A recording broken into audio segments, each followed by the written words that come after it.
Welcome to the Friday Casebook. Thanks to Roger Casale, the founder of the civil rights organization New Europeans, we're going to find out what are the latest events that happened in Europe and the world. And Roger, as you know, I live in Munich, and here in German politics, a lot is going on at the moment. And Angela Merkel, she has already been said farewell. So what do you think? What should we know about German politics? Well, I'll be to say Angela Merkel, and who would have thought that her swan song would be sung by Nina Hagen? But I'm very happy it was. And we wonder what else we're going to find out about Angela Merkel that we didn't know before. But of course, as you say, in a way, much more important thing is not the past, but the future and what's going to happen next. And the new German government has been in a huddle for several weeks, but actually having those talks in private as opposed to the last time around when they were a bit more public. And they have actually reached an agreement.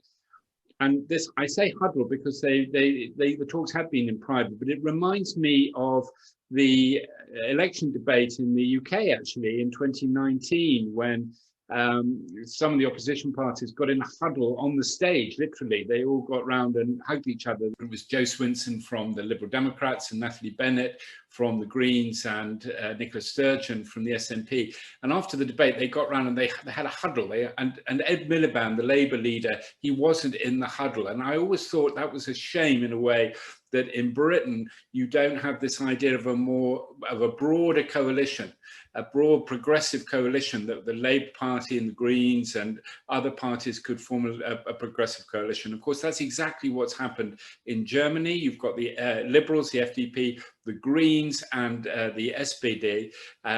They've been in their huddle, they formed a new government, and they formed a coalition agreement, and it's got a very European feel about it. And one of the things they're going to be doing is getting tougher on those who break the rules in Europe, like Poland and Hungary, and that's a good thing. And they're going to be tough on Boris Johnson and the UK. Good luck with that. But they also have put in the coalition agreement a drive towards a more federal Europe, including a number of things that New Europeans have been very interested in and campaigning for, transnational lists of candidates in the next European Parliament election. And also, they're talking about the European Community Association statute. You can have a private business at a European level in Europe, but you can't have an NGO or at a European level at the moment in Europe. And they're going to be looking at that. That's something we've been campaigning for in Europeans. In fact, there's a commitment to that in the agreement. One thing that they have said they won't do, though, and that's a bit of a shame, is to prolong the idea, sustain the idea of debt at the European level that's collectively held. Remember, we had these green bonds, these Corona bonds during the pandemic. The coalition agreement is saying that's not going, they don't want to repeat that in the future. We'll have to keep campaigning for that to be there in the long term. But all in all, a very interesting, very green, very European, very collaborative coalition agreement, and we wish the German government every success with implementing it. Yeah, I was surprised by this because I haven't seen Europe so much during the election campaign. But yeah, seems like there's hope for the common Europe. What else caught your eye? Of course, everybody's getting ready for Christmas. Christmas lights are going on. Christmas shopping is starting. But it's not just Christians who celebrate this time of year. This is also the Festival of Lights, the Jewish Festival of Lights. And Ursula von der Leyen switched on a giant menorah on the Ron Schumann last night to celebrate Hanukkah. And we say Happy Hanukkah to all our Jewish viewers. And I was interested to see what other festivals, not just the Christian Christmas, goes on at this time of year. And I came across a very interesting festival, Kwanzaa, which is a festival of African American culture that starts on the 26th of December and runs through the 1st of January, and we'll put some information about that in the comments box to this video. And never forgetting our good friends from the Pastafarian movement, which is a satire on religion and worship macaroni. And they're registered as an official religion in the United States, and quite a large number of followers worldwide. No doubt they will be celebrating around this time of year and eating lots of pasta. So happy buon appetito to them. You know, I just came back from Ukraine because I took part in a journalistic project called Media Dialogue, where you also had a keynote speech at the final conference for New Europeans for Europe. So I can just imagine who's on the naughty step, but yeah, maybe you tell me. Well, we've got that absolute madman Vladimir Putin on the naughty step, and again, somebody who should be there on a fairly regular basis.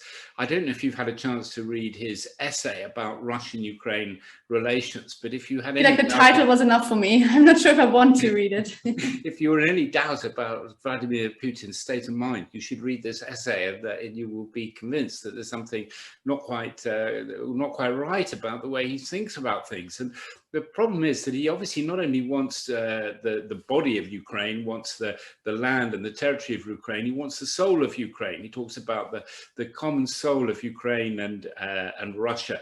And he goes on and on and on about history. And I thought a lot of this must be wrong. And in fact, looking up on the internet, looking at other articles, the Atlantic Council have done a very good breakdown of this. Of course, most of it is fake. Not just, we talk about fake news, and Vladimir Putin doesn't just do fake news, he does fake history.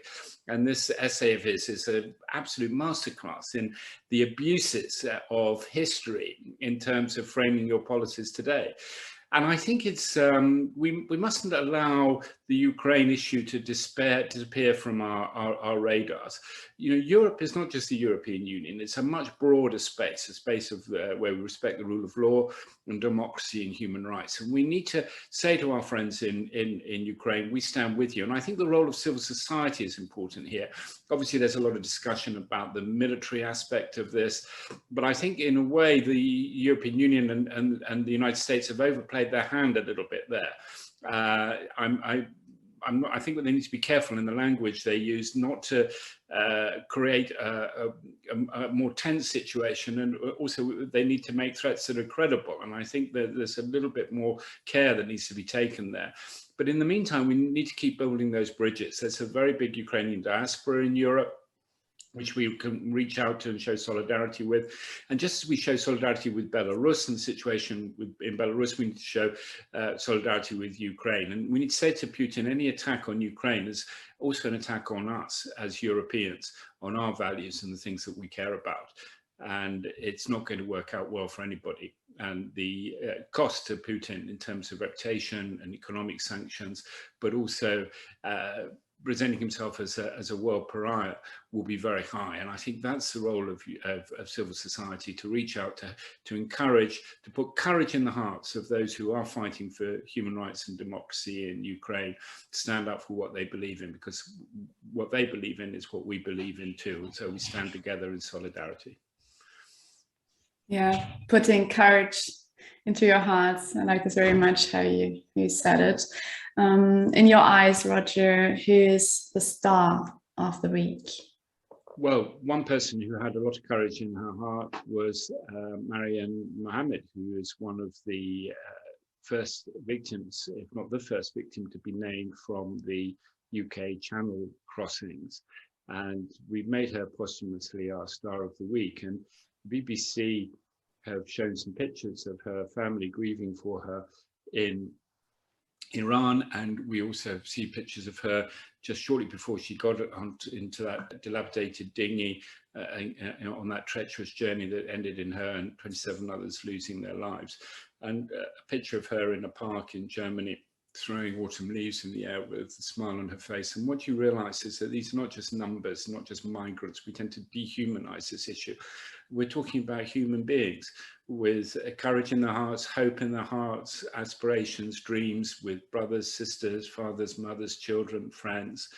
And we have to have a more humanitarian approach most of the people who travel across the channel in this way are actually people who qualify for asylum, who do then get refugee status.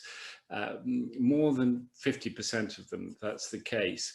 And I think it's also true, and we need to emphasize this to our viewers, that there are no safe and legal routes. And this is why people are forced into these desperate measures. So all the attention has been on security, helicopters, planes, controlling the channel and so on. Of course, it is important to stop people embarking on these journeys, but it's also important to open up humanitarian routes, safe and legal routes, so that those people who are facing and fleeing persecution have a way of being able to be recognized. And most of them, as I say, more than half, most of them do qualify for refugee status, for being able to attain that.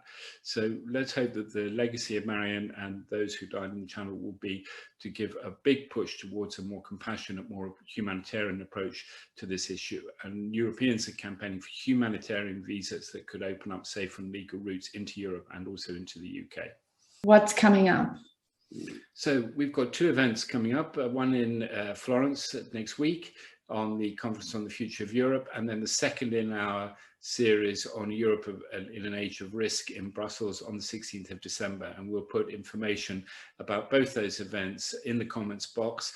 If you can take part in these events online, they're hybrid events, partly in person, partly online, and we look forward to welcoming you one of those events that we're holding in December. What can we do? This is my last question, maybe to see what actions every one of us, each and every one of us can do. Thank you for the question. We're often asked that by our viewers. We're interested, we care about the issues that you're raising. What is there something that we can do? And the first answer to that question, yes, there is absolutely something you could do. Join New Europeans. We'll put the link in the chat. Join us as a member, help to sustain our movement, our organization, or join any other pro-European organization or human rights organization. But that's the first step. Get involved, join an organization, give your support to the organizations like New Europeans and many others who are wanting to make a positive contribution to Europe and wanting to stand up for our human rights, our democracy, and the rule of law. Yeah, because I think we all need to care, because it's our Europe, right? It's the project we need to continue. I think we do care. It's not just about Europe, it's about ourselves. It's about our communities. It's about us. We do care. We need to reflect on what is happening, and we need to understand that there is something that each and every one of us can do. Thank you very much for this week's Friday Casebook, Roger. Thanks, Lena.